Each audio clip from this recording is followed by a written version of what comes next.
This meeting is being recorded. Okay, good afternoon, everyone. Welcome to this Tech Talk. My name is Yadira Garza, and I'll be hosting this panel discussion on front-end frameworks. We will tell you what are the front-end frameworks that you can expect to hear from our participants.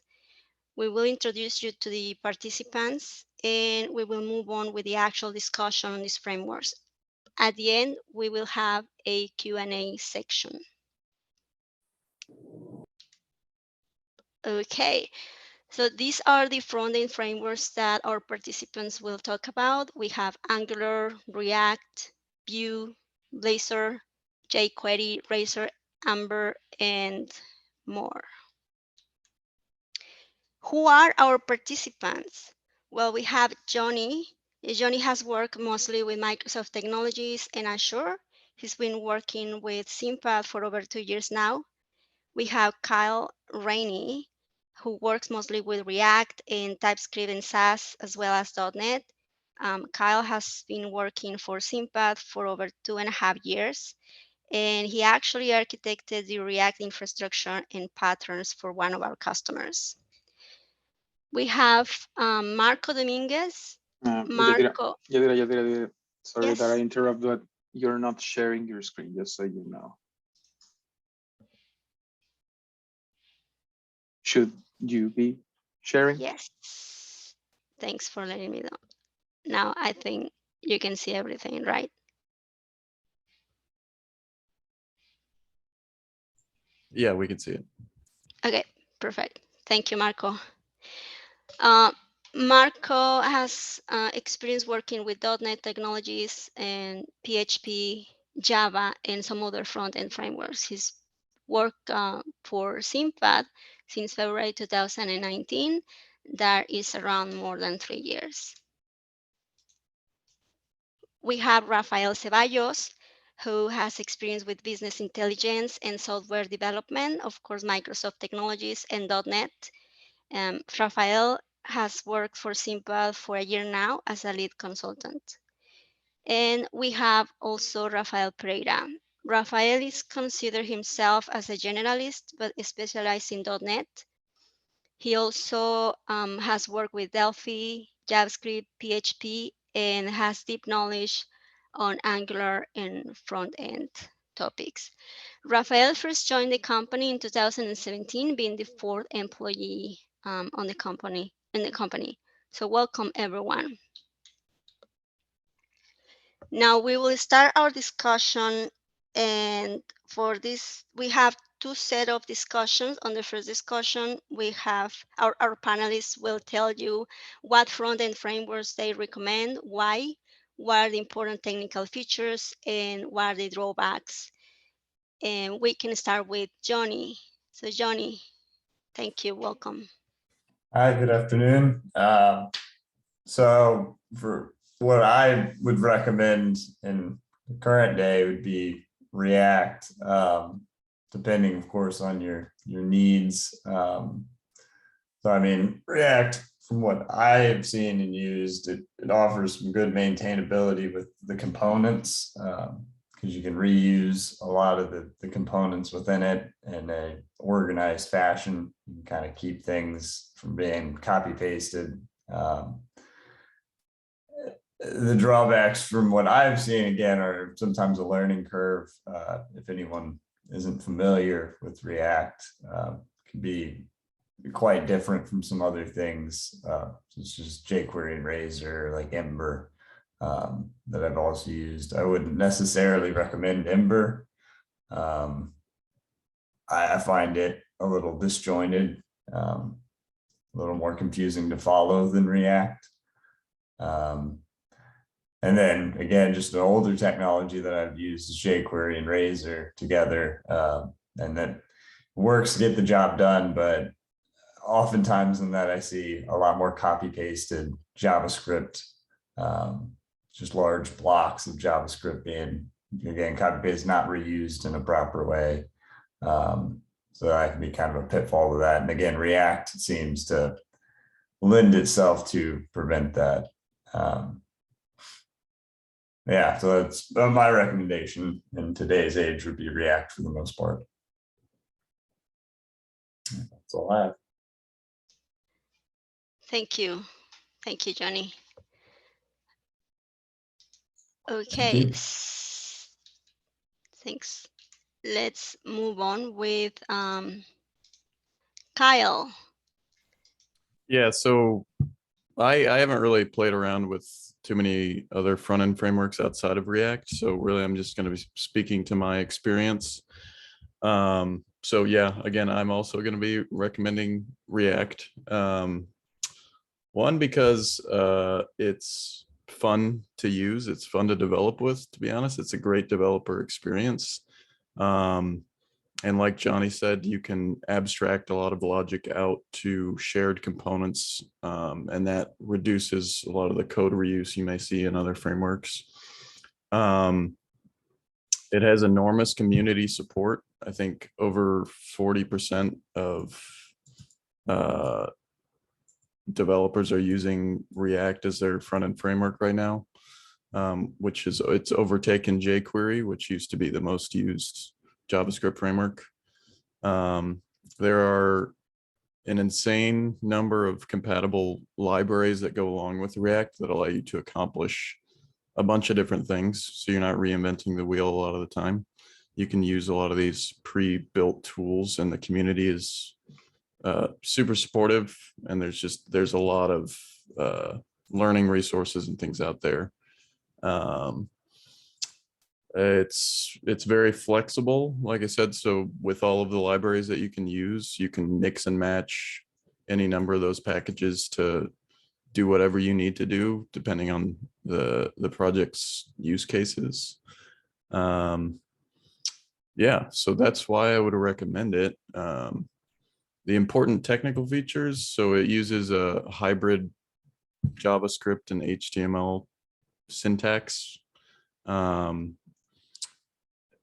To create the components that React will render.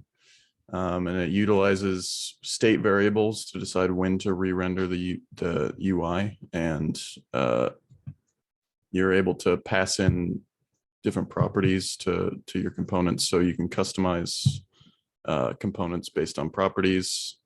So it just allows even more flexibility with that. Some of the drawbacks. If SEO is important to you, React may not be the best choice.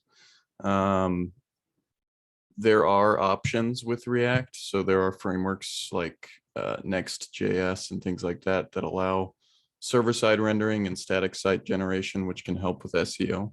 So you can still use React and get good SEO. It just takes quite a bit more effort. And compared to something like an MVC style application, which SEO is, I feel like, easier to accomplish. There are a lot of different styling methods to choose from. So there's inline CSS. There are, you can obviously use Sass and things like that as well, or just vanilla CSS. But there are also things like Tailwind, which is like a post CSS option. There are CSS in JavaScript options, which are actually quite popular now. So you can abstract a lot of your CSS to JavaScript, which, people have mixed feelings about that. But anyway, choosing between all of those can be kind of a pain. There are no rigid rules with it. So it allows for a lot of creativity and things like that, but it can get messy if you don't establish strict standards early on, is one thing I've found. So you kind of need to make your own standards when you're starting with React, unless you use a framework that wrapped around React that provides those standards for you. It's a lot to learn. Like Johnny said, there's a lot to learn, especially with all the libraries that you can include with it. JSX is a little bit wonky to learn at first too, I will say. It takes some getting used to, but you're gonna have things like that with any framework, but that's just one potential drawback. I'll say routing, setting up routing in React is a little bit strange as well. That's another learning curve that I've found. And there are solutions that make it easier, but and then final drawback, choosing a state provider if you need that, a shared state provider. There are a ton of those out there. Redux, you can just use React context. You could totally opt not to use a state provider, but yeah, so choosing a state provider and learning that state provider is another learning curve as well. So yeah, those are some of the drawbacks. Thank you, Kyle. No problem. Okay, now we have Marco Dominguez. Marco. Right. So in the past, with Blazor, Angular, and jQuery, I've also used a little bit of React. So yeah, I would agree that the JSX syntax can be complex at times, and that's the most important like learning curve that you need to take care of or be aware of when starting to learn React. But I could also add that it has is one of the most popular languages at the moment, and it has one of the biggest communities and the better documentations, even though not as good as Angular, for example. But it's already been mentioned. I mean, I believe that Angular is not as easy as React. It could have a really more steep learning curve than the others. It's not as easy to set up either as React is, but both of those languages have the advantage to be multi-platform, and they are really optimized. Since they are really popular, they are backed up by Google and Facebook respectively, right? Both Angular and React in that order. At the moment, I wouldn't necessarily recommend using jQuery unless you want to build something really fast or prototype something like right away. It's not optimized for newer browsers, and it's way too heavy. Although it's one of the oldest frameworks that we have available, and that allows it to have one of the biggest documentation files too, and one of the biggest communities from any other, but it's way too heavy for bigger applications. Getting back a little bit to Angular, I wouldn't recommend using Angular if your application is small. You be better off trying something simpler like Vue, for example, which in itself, it's kind of difficult to find documentation that is not in Chinese, but still something like that can be useful. The React, I would recommend for anything, basically, whatever you want to build, even mobile applications or progressive web apps or whatnot, you can use React for it. So, but above all of those, I would still gamble my way on Blazor. I don't know why I believe it's one of the better proposals we have at the moment to run things, web-based things, right? So being that is WebAssembly compiled, it's way faster than anything else that we have at the moment. The learning curve will be nothing for any .NET developer. Is tightly, well, your learning curve is tightly coupled to whatever .NET knowledge you have.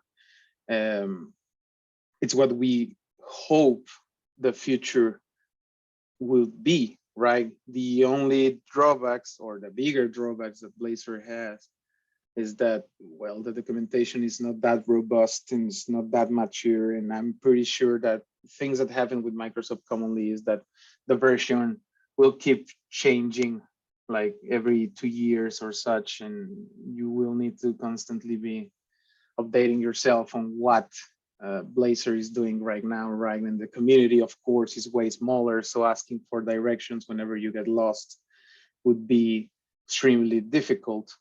So it all depends on what you want to do. But I also believe that most of the time, whenever you're working with any of these, if you're knowledgeable on both the backend and front end, and you are good at working with JavaScript in general, you won't have any difficulties with any. So summarizing, take Angular if you want something robust and big.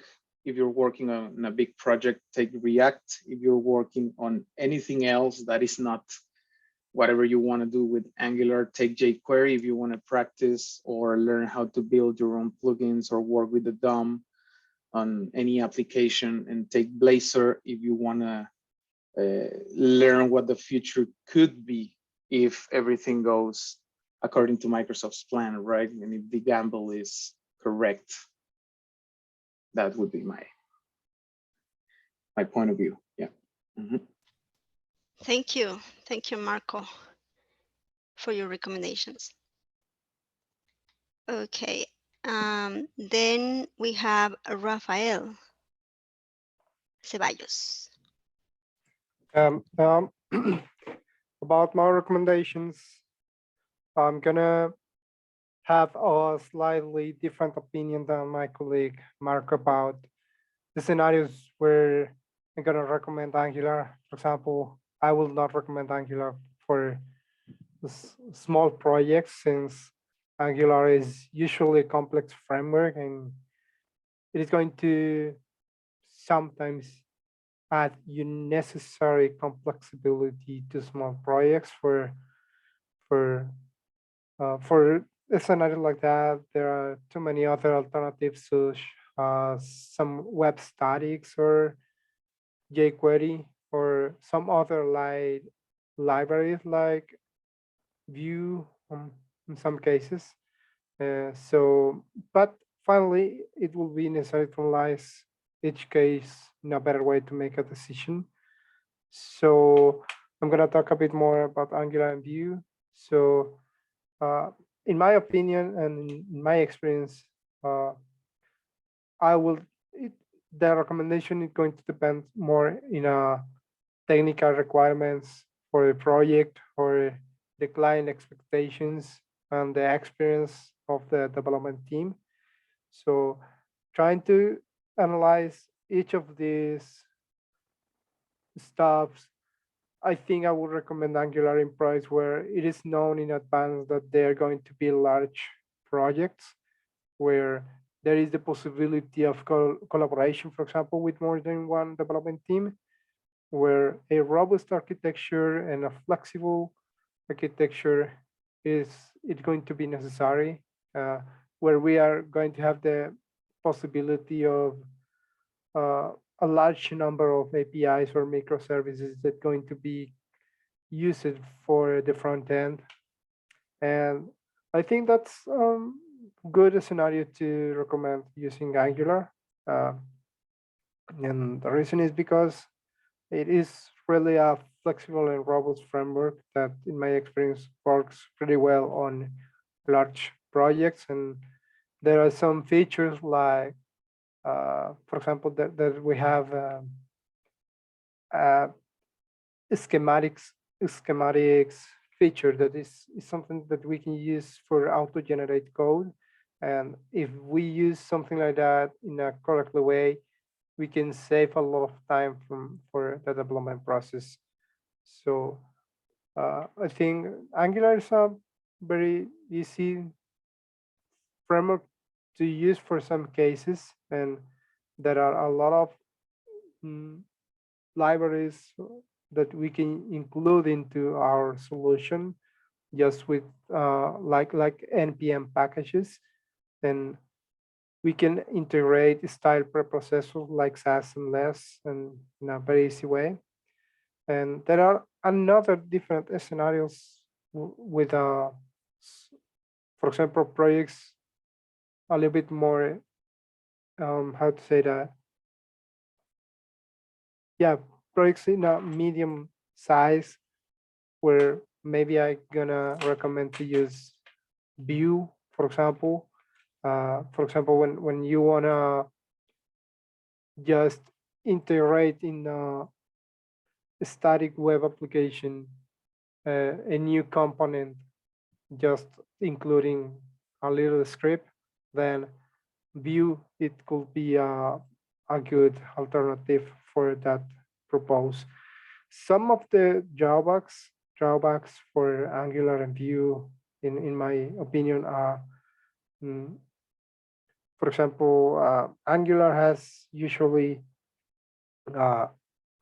pretty big curve for understand how it works, then maybe you might be interested to use another kind of library for that purpose, not only Angular, because it's a bit, sometimes it could be a little bit difficult to understand at the first time, but once time you feel better working with Angular, everything goes well and a little bit more faster than working with different frameworks. And there are other kind of drawbacks on Angular. For example, is usually to have performance issues when working with large data. So you have to know a bit more about the change detection strategy for Angular. So yeah, that's one of the drawbacks that we have on Angular. And yeah, that's it.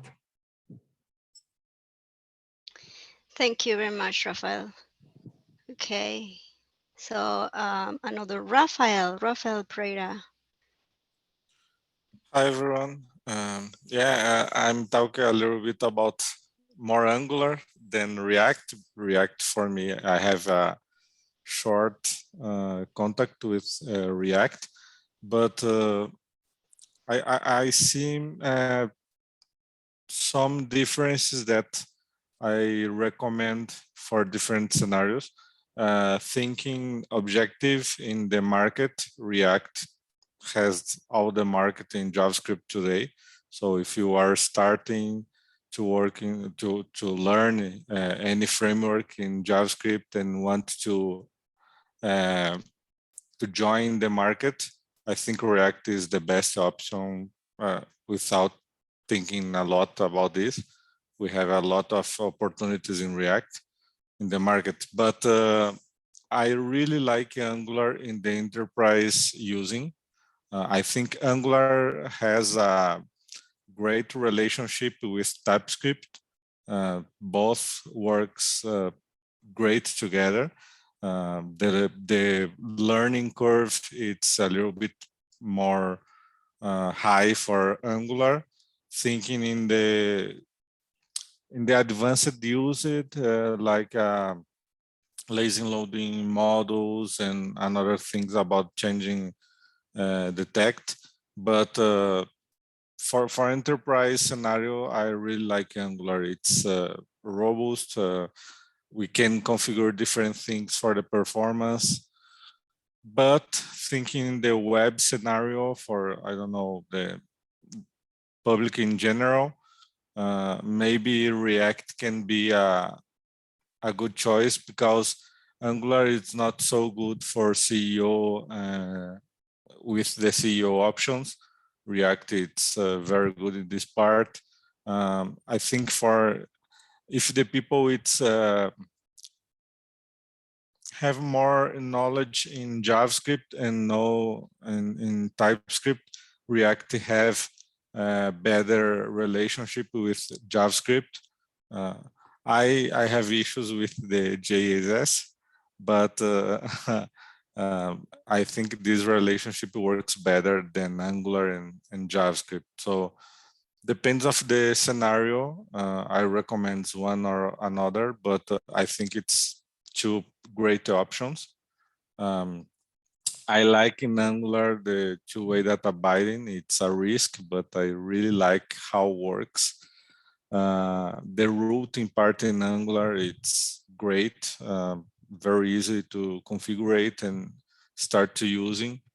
I think Angular, I like the code organization in Angular.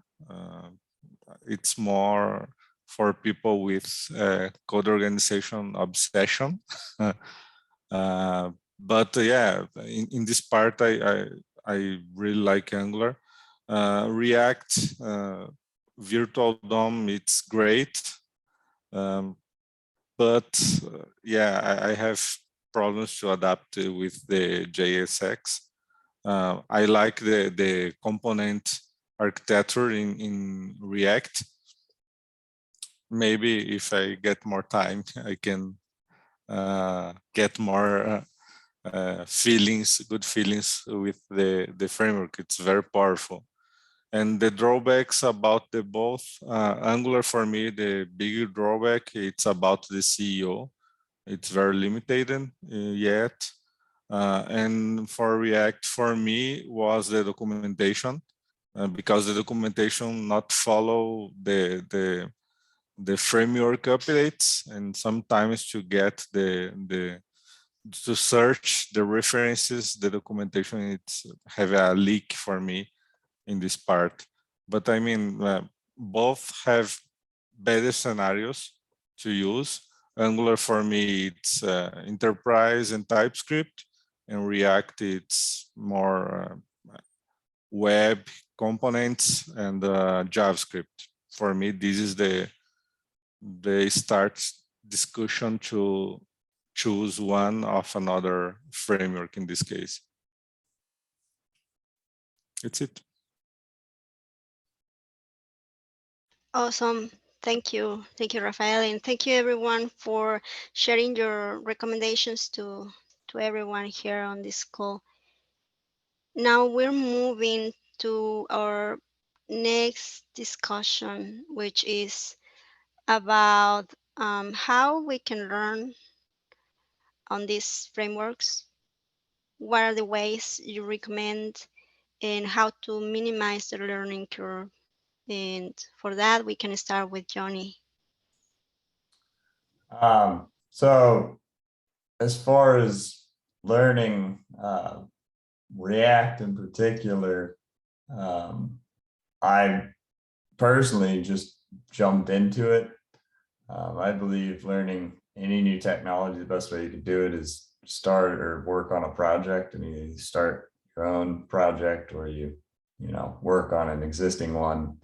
If you can contribute to an open source one, that always works too. It's kind of, as Kyle alluded in the last discussion, React is very popular. So there's a lot of help out there on the web. There's a lot of discussions about it.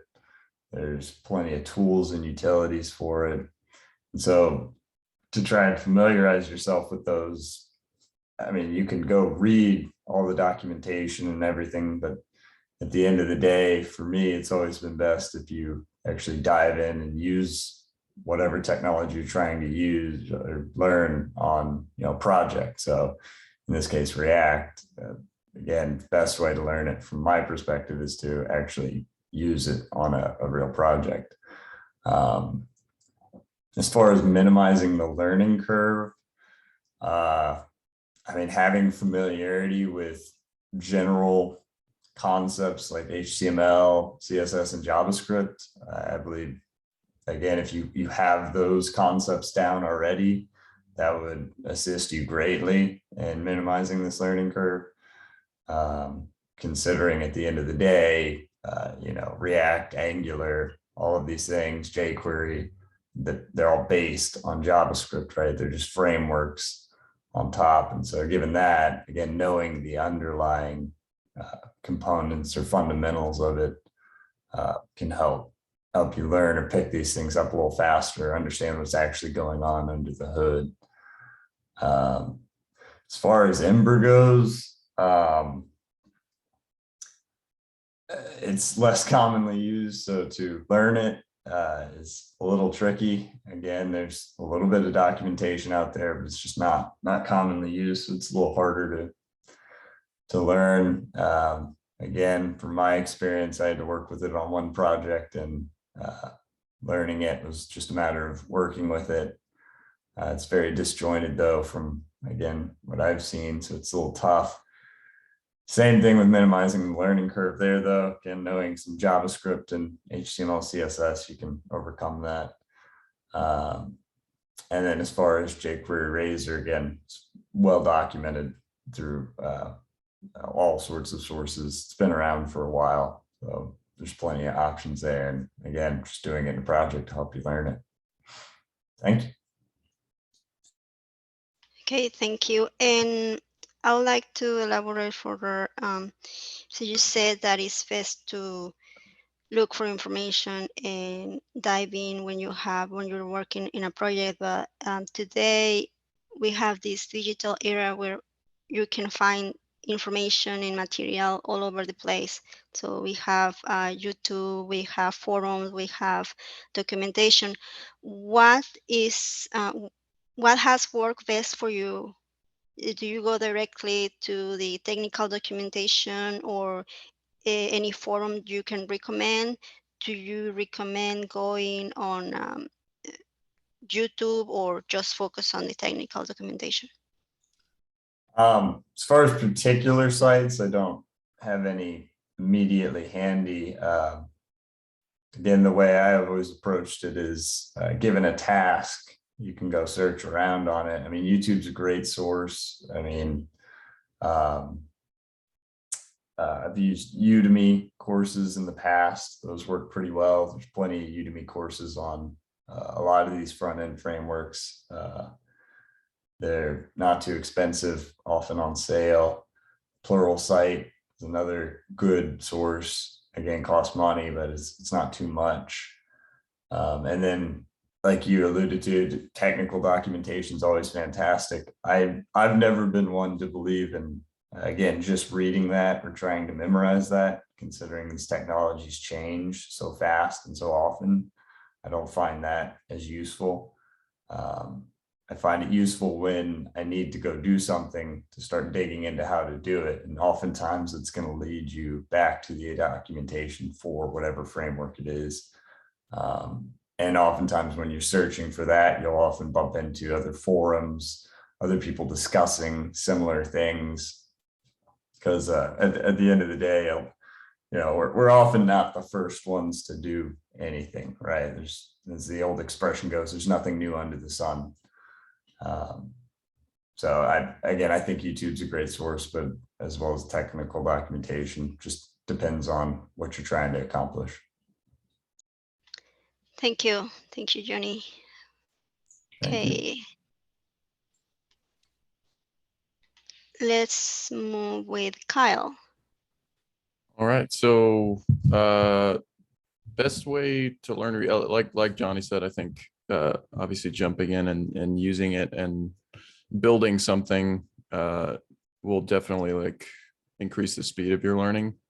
But in terms of using technical documentation for React and things like that to assist you in kind of ramping up your knowledge of it, biggest recommendation I can make is to avoid anything that talks about class-based components when it comes to React, because there is a lot of antiquated documentation where the examples that they show are using class-based components, and the old way of building out React applications, which is it's just not the way that React is built these days. And unless you have to work on a project that uses class-based components, I wouldn't bother starting with that. I would start with functional components and hooks. I think it'll be really important to your learning journey to understand those more so than class-based components. And I think, yeah, you might be wasting your time if you're trying to learn class-based components. So that's the biggest piece of advice I would have. And then I would also recommend using TypeScript with React from the very start, just because the static typing can help you catch a lot of things.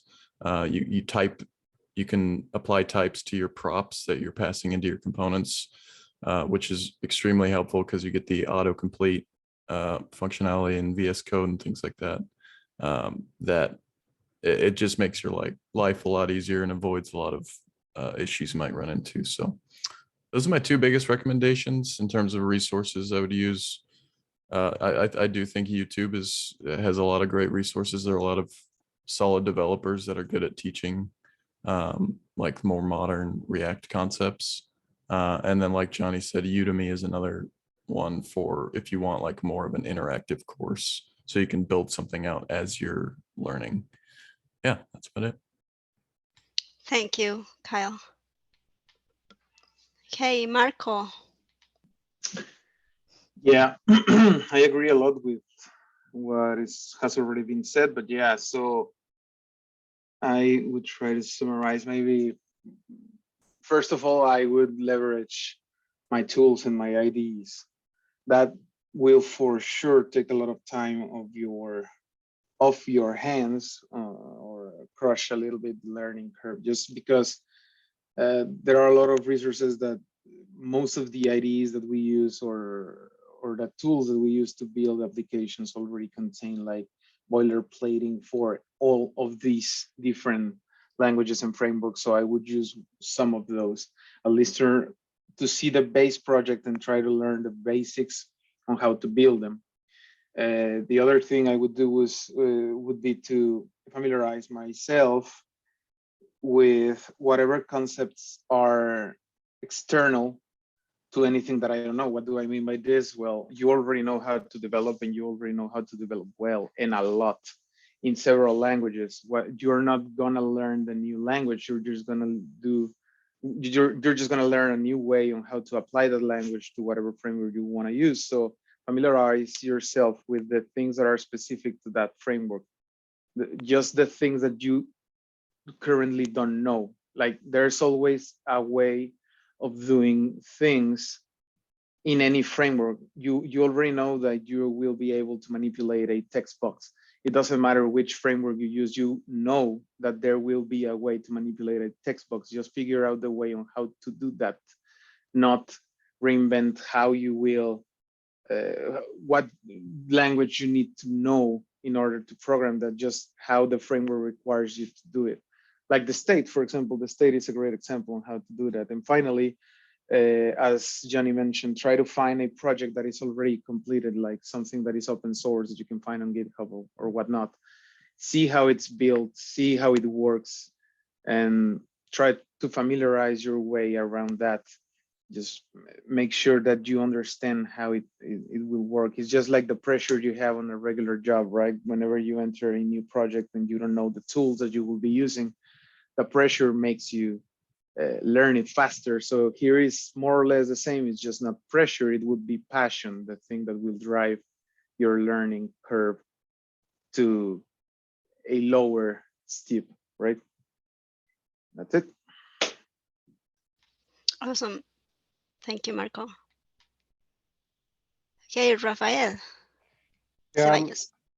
thanks. And I totally agree with the comments made from my colleagues about how to reduce the knowledge curve when trying to learn some of these libraries and UI frameworks.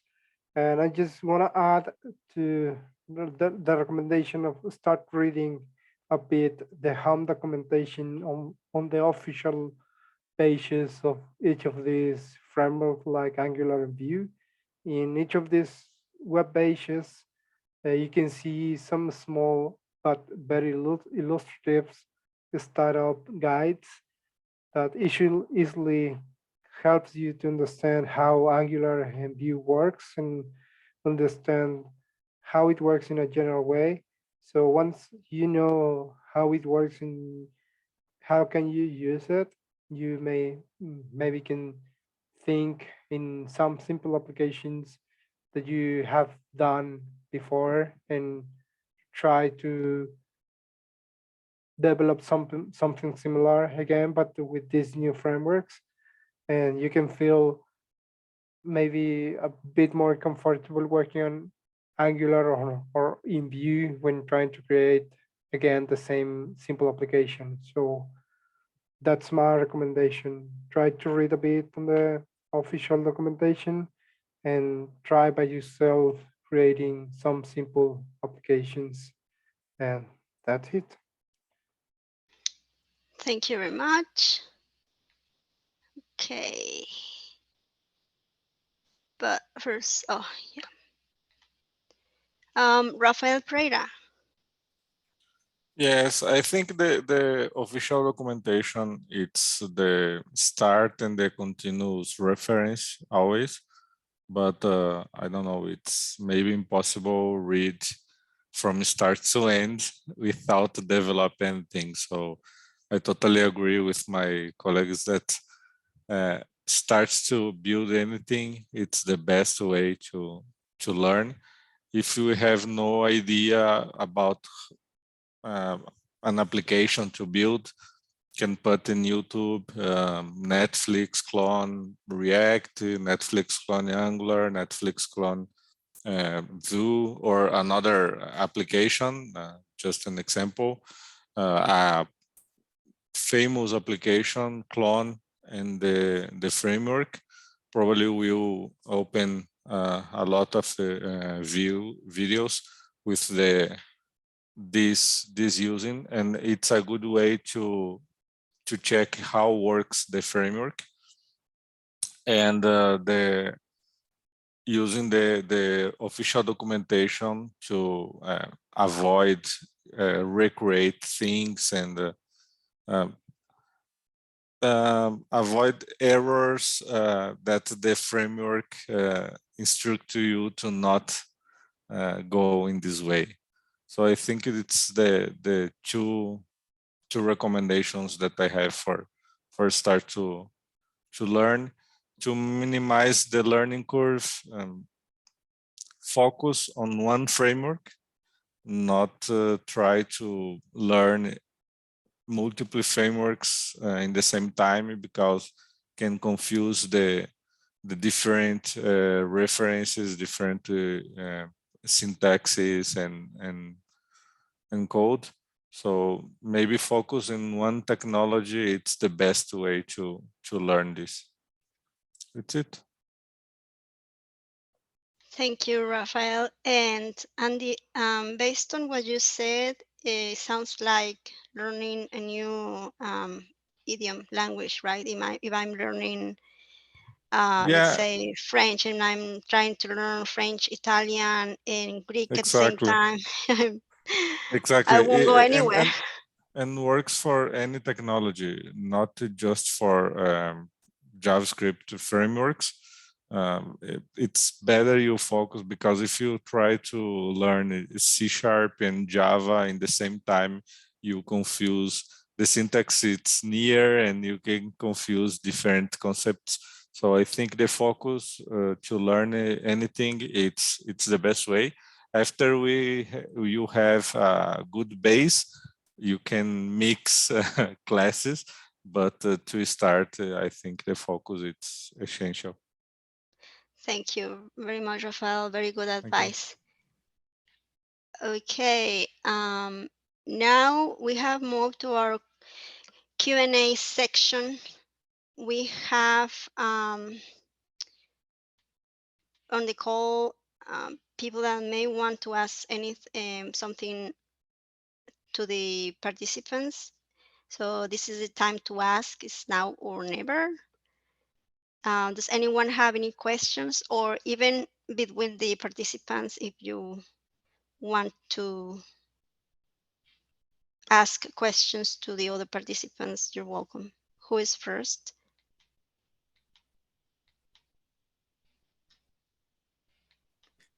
Yadira, I have a question. There are several ways to create a React application with a C# backend. For example, you can use Facebook's Create React app, or you can create directly from Visual Studio using the template. What would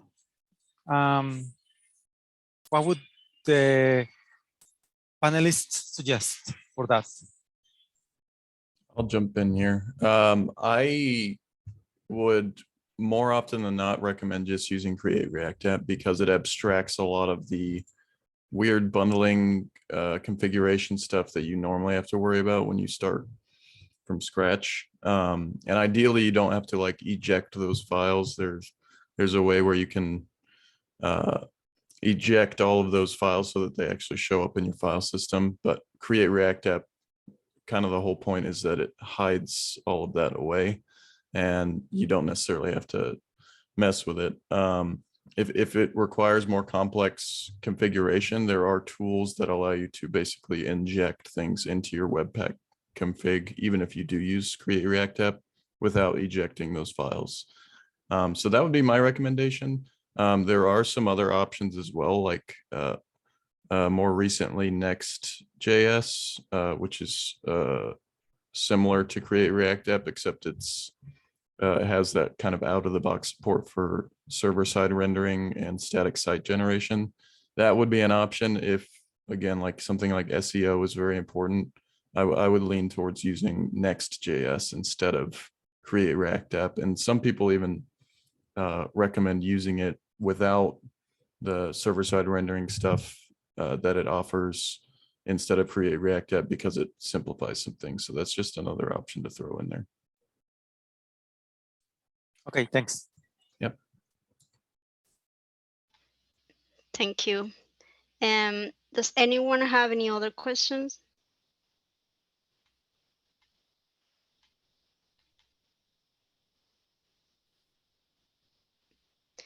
Jesus Sanchez, Jesus Oliva, Roberto Romero, Angel de Hoyos, and everyone else.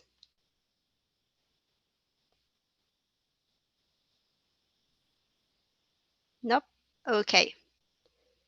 Well, then in that case, we got to the end of this panel discussion.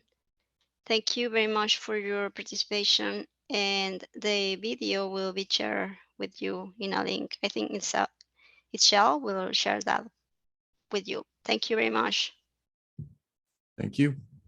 Thank See you. ya. Thank you, everybody. Thank you, guys. you. Thank you, everyone. Thanks, Bye. Mike. Great talk. Thank Thank you. guys.